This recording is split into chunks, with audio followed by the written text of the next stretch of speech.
Here I've got Umidigi One Pro, and let me show you how to activate airplane mode on the following device. So you have two possibilities. The first one is to slide down the upper bar, then locate flight mode. It's right here, just tap once, and as you can see, airplane appeared here, which means that you are currently in airplane mode. Then you can turn it off the same way, smoothly by tapping.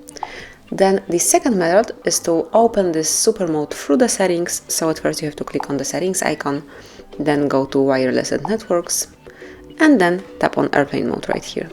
And now it is active. Then to switch off flight mode, click here one more time. And that would be all. This is how you can smoothly and easily activate airplane mode on your device. Thank you for watching. Please subscribe our channel and leave the thumbs up.